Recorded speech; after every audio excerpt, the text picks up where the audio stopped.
Assalamualaikum warahmatullahi wabarakatuh. Materi yang akan dijelaskan yaitu materi fikih tentang bugot. Apa itu bugot? Sebelum menjelaskan lebih lanjut tentang bugot, tolong perhatikan gambar berikut ini. Gambar tersebut merupakan gambar Partai Komunis Indonesia atau disingkat PKI. Mereka merupakan salah satu kelompok pemberontak yang ada di Indonesia. Jadi, Partai Komunis Indonesia juga merupakan salah satu contoh kaum bugot atau sekelompok pemberontak. Dari penjelasan gambar tersebut, kita sudah mengetahui pengertian bugot. Secara terminologi, kata bugot adalah bentuk jamak dari al-bagi yang merupakan isim fa'il atau kata benda yang menunjukkan pelaku. Jadi, kata bugot merupakan bentuk jamak dari al-bagi.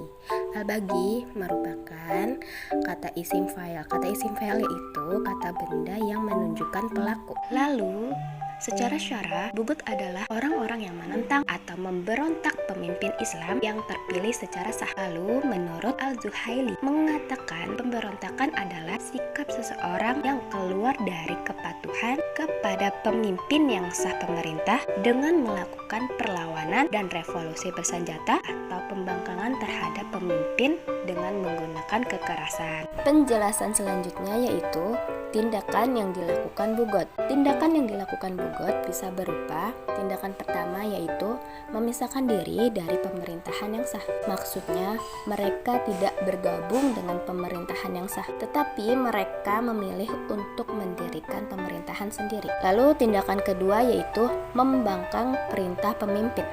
Maksudnya, mereka tidak mau melaksanakan perintah yang sudah diperintahkan oleh pemimpin yang sah. Lalu tindakan yang ketiga yaitu menolak berbagai kewajiban yang dibebankan kepada mereka. Jadi maksudnya adalah mereka tidak mau melaksanakan kewajiban yang sudah dibebankan kepada warga negara, seperti mereka tidak mau membayar zakat, pajak, hutang, dan kewajiban yang lainnya. Lalu, penjelasan selanjutnya yaitu ciri-ciri bugot. Apabila sekelompok orang yang dikategorikan sebagai bugot atau dikenal hat bugot jika memiliki beberapa kriteria seperti: pertama, memiliki kekuatan. Jadi, dikatakan kaum bugot jika memiliki kekuatan seperti tenaga, senjata, dan pasukan. Lalu, ciri bugot yang kedua yaitu memiliki takwil atau alasan. Jadi, kaum bugot memiliki alasan apabila mereka melakukan pemberontakan. Lalu, ciri bugot yang ketiga yaitu memiliki pengikut yang setia kepada organisasi dan pemimpin. Lalu, ciri bugot yang keempat yaitu memiliki imam. Jadi, apabila ada sekelompok orang yang melakukan kerusakan atau pemberontak tapi tidak memiliki imam atau pemimpin yang pasti dan memiliki anggota bayaran, itu belum dikatakan kaum bugot. Para bugot harus diusahakan sedemikian rupa agar sadar atas kesalahan yang mereka lakukan, sehingga akhirnya mau kembali taat kepada imam dan melaksanakan kewajiban mereka sebagai warga negara. Jadi maksudnya itu pemerintah harus diusahakan memberikan tindakan hukum kepada sekelompok pemberontak atas kesalahan yang mereka lakukan, memberikan tindakan hukum sehingga kelompok pemberontak sadar dan mau kembali taat kepada pemimpin pemerintahan yang sah dan melaksanakan kewajiban mereka sebagai warga negara. Proses penyadaran kepada mereka harus dimulai dengan cara yang paling halus. Jika cara tersebut tidak berhasil, maka boleh digunakan cara yang lebih tegas. Jika cara tersebut masih juga belum berhasil, maka digunakanlah cara yang paling tegas. Lalu, penjelasan berikutnya adalah tahapan-tahapan pemberian tindakan hukum terhadap pelaku bugot sesuai ketentuan fikih Islam. Yang pertama yaitu mengirim utusan. Jadi, maksudnya pemerintah harus mengirim utusan kepada kelompok pemberontak agar pemerintah mengetahui apa sebab-sebab yang mereka lakukan Apabila sebab-sebab itu karena ketidaktahuan mereka atau keraguan mereka, maka pemerintah melalui utusan itu harus meyakinkan mereka sampai ketidaktahuan atau keraguan mereka itu hilang. Lalu tahapan yang kedua yaitu menasehati dan mengajak. Apabila tindakan pertama tidak berhasil, maka tindakan selanjutnya adalah menasehati dan mengajak mereka untuk mau mentaati dan mematuhi pemerintah atau pemimpin yang sah. Lalu tahapan yang ketiga yaitu memberi ultimatum atau ancaman. Dalam pemberian ancaman dan ultimatum bahwa mereka akan diperangi jika kaum Bugot meminta waktu, maka harus diteliti terlebih dahulu apakah waktu yang diminta tersebut benar-benar digunakan untuk memikirkan tentang ancaman yang sudah diberikan. Jika ada indikasi jelas bahwa mereka meminta penguluran waktu untuk merenungkan pendapat-pendapat tentang ancaman dan ultimatum mereka, maka mereka diberi kesempatan. Akan tetapi sebaliknya, jika didapati indikasi bahwa mereka meminta penguluran waktu hanya untuk mengulur-ulur waktu, maka mereka tidak diberi kesempatan untuk itu. Lalu tahapan yang keempat yaitu diperangi sampai mereka sadar dan taat kembali. Jika pemberian ancaman belum berhasil dan mereka tetap tidak mau taat, maka tindakan terakhir adalah diperangi sampai mereka sadar dan taat kembali ke pemerintahan yang sah. Kalangan Bugot tidak dihukumi kafir, namun hukuman bagi pelaku Bugot secara jelas telah disebutkan, yaitu diperangi, sebagaimana sudah dijelaskan dalam Al-Quran Surah Al-Hujurat ayat 9 yang berbunyi Bismillahirrahmanirrahim. Wa in ta'ifatani minal mu'minina qatatalu fa aslihu bainahuma fa in bagat ihdahuma 'alal ukhra faqatilul lati tabghi hatta tafi'a ila amrillah fa in fa'at fa aslihu bainahuma bil adli wa aqsitu innallaha yuhibbul muqsitin, yang artinya, dan apabila ada dua golongan orang-orang mukmin berperang, maka damaikanlah antara keduanya. Jika salah satu dari keduanya berbuat zalim terhadap golongan yang lain, maka perangilah golongan yang berbuat zalim itu, sehingga golongan itu kembali kepada perintah Allah. Jika golongan itu telah kembali kepada perintah Allah, maka damaikanlah antara keduanya dengan adil, dan berlakulah adil. Sungguh Allah mencintai orang-orang yang berlaku adil. Itu merupakan arti Quran Surah Al-Hujurat ayat 9.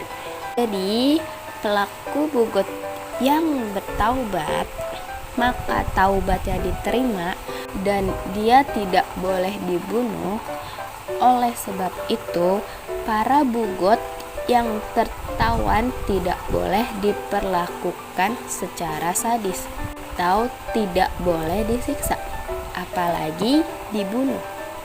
Para Bugot cukup ditahan saja sehingga sadar. Adapun harta mereka yang terampas tidak boleh disamakan dengan harta ganimah, karena setelah mereka sadar, harta tersebut kembali menjadi harta mereka. Bahkan jika didapati kalangan Bugot yang terluka saat perang, mereka tidak boleh serta-merta dibunuh. Lalu penjelasan selanjutnya yaitu hukum memerangi Bugot dan batasannya. Para ulama membagi perang terhadap kaum Bugot dalam 2 kategori hukum, yaitu yang pertama, bugoh wajib diperangi, dan yang kedua, bugoh mubah atau boleh diperangi. Sekelompok pemberontak yang hukumnya wajib diperangi adalah mereka yang melakukan salah satu atau melakukan hal-hal dari tindakan sebagai berikut. Tindakan yang pertama yaitu menyerang wanita dalam kawasan Ahlu al-Adli, yaitu suatu perkampungan di mana masyarakat sipil biasa hidup. Jadi, jika pemberontak menyerang wanita dalam kawasan masyarakat yang hidup dalam suatu perdesaan atau perkotaan, maka mereka wajib diperangi. Lalu tindakan yang kedua yaitu mengambil bagian dari baitul mal kaum muslimin secara tidak sah. Jadi jika pemberontak mengambil harta kaum muslim atau juga misal mengambil kotak amal di masjid, maka mereka wajib diperangi. Lalu tindakan yang ketiga yaitu tidak mau menyerahkan hak yang telah diwajibkan atas mereka, baik menyangkut hak Allah seperti zakat maupun hak makhluk seperti pajak, hutang, dan lain-lainnya.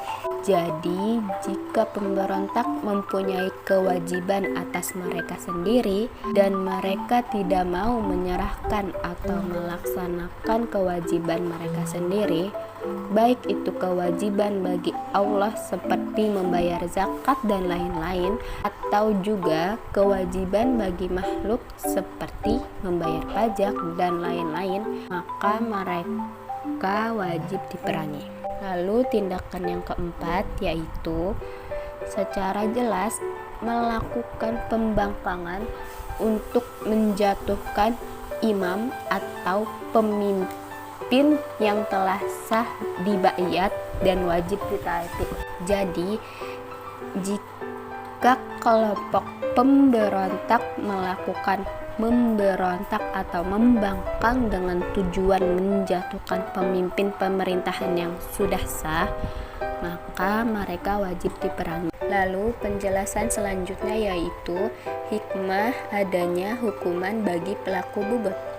Adapun hikmah dari adanya hukuman bagi pelaku bugot antara lain sebagai berikut. Hikmah yang pertama yaitu seseorang atau sekelompok organisasi tidak akan mudah memusuhi atau membangkang dengan memberontak terhadap negara yang sudah terbentuk secara sah. Jadi, bahwa hukuman bagi pelaku bugot yaitu diperangi, maka dengan adanya hukuman tersebut tidak akan mudah kelompok tersebut untuk memusuhi atau membangkang negara atau pemerintahan yang sah. Lalu, hikmah yang kedua yaitu seseorang atau sekelompok organisasi akan memahami betapa hukum Islam benar-benar melindungi kedaulatan negara yang sah secara hukum. Jadi, dengan adanya hukuman bagi pelaku bugot itu menunjukkan bahwasannya agama Islam benar-benar melindungi kedaulatan negara yang sah. Karena kehadiran negara yang damai dan adil dapat mengantarkan umat manusia ke dalam kehidupan yang aman, damai, dan tentram. Lalu hikmah yang ketiga yaitu menghindarkan manusia atau sekelompok organisasi dari berbuat kesemena-mena yang tidak melewati jalur konstitusi yang diakui oleh negara. Jadi, dengan adanya hukuman bagi pelaku bugot, tidak ada lagi kelompok yang semena-mena melaksanakan aspirasinya melewati jalur konstitusi. Oleh karena itu, pemberontakan sangat berbahaya bagi keutuhan suatu bangsa dan negara yang sah. Lalu, hikmah yang keempat yaitu memberikan efek jerah terhadap pelaku bugot. agar tidak memberontak dan dapat kembali taubat serta mengakui negara yang sah secara konstitusional dan hukum Islam. Lalu hikmah yang kelima yaitu memberikan pemahaman bahwa jika terdapat perbedaan pendapat terkait dengan jalannya pemerintahan, maka harus disalurkan dengan cara-cara yang benar. Lalu penjelasan selanjutnya yaitu contoh bugot. Contoh bugot dalam sejarah Islam yaitu yang pertama kaum Bani Quraidah pada zaman Rasulullah Shallallahu Alaihi Wasallam. Lalu contoh bugot dalam sejarah Islam yang kedua yaitu kaum pembangkang yang tidak mau mengeluarkan zakat pada zaman Abu Bakar. Lalu contoh bugot dalam sejarah Islam yang ketiga yaitu kelompok Muawiyah bin Abi Sufyan yang memberontak pada pemerintahan Ali bin Abi Thalib. Lalu di negara Indonesia sendiri juga ada contoh pemberontakan. Itu yang pertama pemberontakan PKI pada tahun 1948. Lalu contoh yang kedua di negara Indonesia yaitu pemberontakan Gerakan Darul Islam atau Tentara Islam Indonesia. Lalu contoh pemberontakan di negara Indonesia yang ketiga yaitu pemberontakan Gerakan Aceh Merdeka. Itu tadi adalah contoh-contoh bugot atau contoh-contoh pemberontakan. Sekian penjelasan materi fikih tentang bugot. Wassalamualaikum warahmatullahi wabarakatuh.